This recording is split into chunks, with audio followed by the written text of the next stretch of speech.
राम जय। नमस्कार, स्वागत है एक बार फिर से आप सभी का आपके अपने ही परिवार हनुमान से परिवार में। आशा करते हैं कि पूजनीय बाबा नीम करौली महाराज और हमारे प्रभु श्री हनुमान जी आप सभी पर असीम कृपा बनाए रखें। और दोस्तों, जीवन के अंदर सदैव भक्ति और सत्य का मार्ग अपनाए रखिएगा। यकीन कीजिए, इससे परे कोई सफलतम मार्ग कहीं नहीं मिलेगा। बाबा महाराज जी के दिव्य लीलाओं में एक बात बड़ी ही चर्चित रहती थी कि लोग वही सुनते थे जो बाबा उन्हें सुनाना चाहते थे, या फिर यह कहना जरा भी अनुचित नहीं होगा कि हर भक्त की डोर महाराज जी के ही हाथ में है।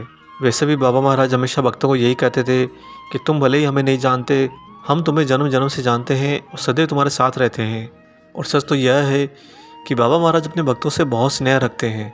साथ ही आपने यह भी सुना होगा कि महाराज जी अक्सर कहा करते हैं कि मनुष्य को किसी भी विपरीत परिस्थिति में चिंता नहीं करनी चाहिए, अपितु से चिंतन करना चाहिए, समस्या के समाधान के मार्ग पर विचार करना चाहिए। महाराज जी के यह कहने के पीछे तात्पर्य यही है कि आपके जीवन का वैसे भी सभी कुछ उन्हीं के पूर्ण नियंत्रण में है। जब आप इस नियंत्रण की बात की गहराई समझेंगे तब आपको एक बहुत ही अद्भुत गूढ़ रहस्य के बारे में पता चलेगा। दोस्तों, जब आप महाराज जी से जुड़ जाते हैं, उनकी भक्ति में आ जाते हैं या उनसे प्रेम में बन जाते हैं, तो याद रखिएगा कि आपके जीवन की सारी घटनाएं, दुर्घटनाएं, सारे भूत भविष्य वर्तमान, सारी परिस्थिति और सारी लौकिक अलौकिक स्थितियाँ सभी कुछ महाराज जी के ही पूर्ण नियंत्रण में रहती हैं। हम आपको अपने निजी अनुभव से ये पूर्ण विश्वास दिलाते हैं कि महाराज जी की आपसे दूरी एक क्षण भर की भी नहीं है। अर्थात वास्तविकता यह है कि जब आप महाराज जी को ध्याते हैं या नहीं भी ध्याते हैं तो महाराज जी बिल्कुल आपके समांतर उपस्थित रहते हैं। क्योंकि देखिए, महाराज जी कोई मनुष्य या कोई शारीरिक आयाम नहीं है, वह ऊर्जा का संचार है और ऊर्जा निरंतर बहती रहती है। और इसी ऊर्जा के कारण महाराज जी सभी जगह पर सभी भक्तों के पास समान समय में विद्यमान रहते हैं। आपके जीवन पर पूर्ण नियंत्रण का मतलब यह नहीं है कि आप जो कुछ करना चाहते हैं उससे आपको बाध्य किया जाए, आपको रोका जाए, अपितु वह पूर्ण स्वतंत्रता है। परंतु एक मार्गदर्शक और एक गुरु होने के नाते और एक ईश्वरीय स्वरूप का अवतरण होने के नाते महाराज जी आपके सभी क्रियाकर्मों पर बहुत ही पैनी नज़र रखते हैं। क्योंकि जिस तरह माता पिता अपने बच्चों को गलत राह पर जाने से रोकते हैं, गलत कार्य करने से रोकते हैं, वैसे ही एक सच्चे गुरु अपने सभी भक्तों को, अपने शिष्यों को गलत मार्ग की ओर अग्रसर होने से या गलत विचारों में जाने से भी हमेशा रोकते हैं। ये बात हम आपको बड़ी दृढ़ता से कहते हैं कि महाराज जी आपको आपकी इच्छा से ज़्यादा ही देंगे, क्योंकि उनके अंदर एक करुणा का विशेष भाव है जो एक पालनहार स्वरूपेण ईश्वर का वास्तविक स्वरूप होता है। और महाराज जी ने जो भी लीलाएं करी, जो भी चमत्कार भक्तों के साथ आज भी करते हैं, इसकी वास्तविकता यही है कि यह मात्र आपको एक दर्पण दिखाने के लिए ही किया जाता है। वह दर्पण जो आपका स्वयं का है, जिसे आत्मदर्पण कहा जाता है, और आप उस घटना के बाद अपने अंदर झांक सकें।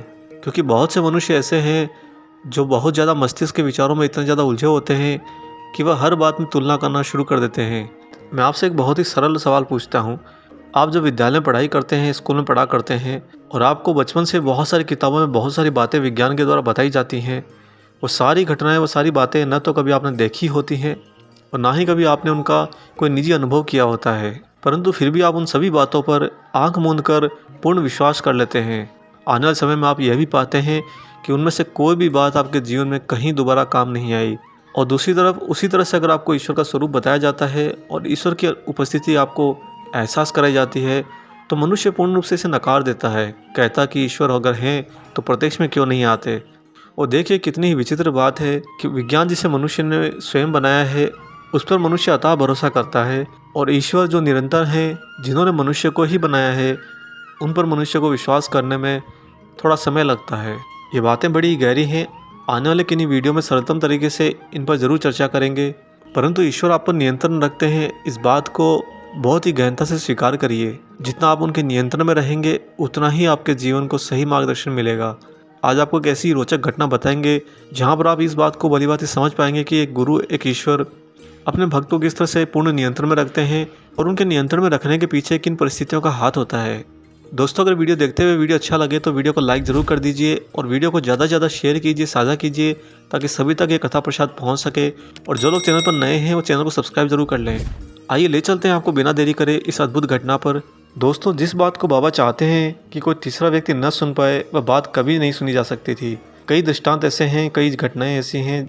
इन्हीं में से एक ऐसी घटना है जब महाराज जी कैंची आश्रम में अपनी कुटिया में बैठे थे, तभी एक फौजी अफसर जो भारतीय सेना में कार्यरत था, वह महाराज जी के दर्शन करने के लिए कुटिया में आया और बाबा के सामने दोनों हाथ जोड़कर बड़ा ही विनम्र भाव से खड़ा हो गया। वहीं महाराज जी के दरबार में उस समय बाबा के ही दूसरे अनन्य भक्त श्री कृष्णलाल शाह अपने 7 वर्ष की छोटी लड़की के साथ बैठे थे। उस लड़की की नज़र जो ही उस फौजी अफसर के कानों के बड़े बड़े बालों पर पड़ी, लड़की को अचानक से हंसी आ गई। यह उसका बाल सुलभ स्वभाव था और बच्चों को अक्सर ऐसी घटनाओं पर हंसी छूट जाती है। वह लड़की उस फौजी के कान की ओर इशारा करते हुए अपने पिता श्री कृष्णलाल शाह के कानों में कुछ फुसफुसाने लगी। उसी समय तख्त पर बैठे महाराज जी ने लड़की की बात सुनने को सिर झुकाया, परंतु लड़की अपनी बात कहकर चुप हो गई। बाबा ने उसके पिता से पूछा कि लड़की क्या कह रही है। उनके पिता श्री कृष्णलाल शाह बड़े ही असमंजस में पड़ गए। कुछ कहेंगे तो उनके पास ही खड़ा फौजी भी सुन लेगा, और दूसरी तरफ ये जानते थे कि बाबा सब कुछ जानते हैं, फिर भी लड़की के पिता के मुंह से ही सुनना चाह रहे थे।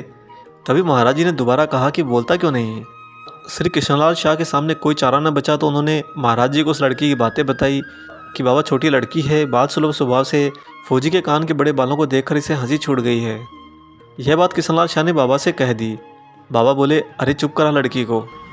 जिस समय महाराज जी झुककर कृष्णलाल शाह से वार्तालाप कर रहे थे, बिल्कुल उनके नज़दीक ही वह फौजी हाथ जोड़े हुए विनम्र भाव से खड़े थे। और महाराज जी की उस पवित्र लीला का प्रभाव यह था कि जो कुछ वार्तालाप कृष्णलाल शाह और महाराज जी के बीच हुई, फौजी वह सुन ही नहीं पाया। उसकी भाव भंगिमा यथावत बनी रही, जैसे कुछ हुआ ही ना हो। यहाँ पर दोनों भक्त निश्चल थे, अतः दोनों भक्तों की लाज रखने के लिए महाराज जी ने दोनों की परिस्थिति को पूर्ण नियंत्रण में रख लिया।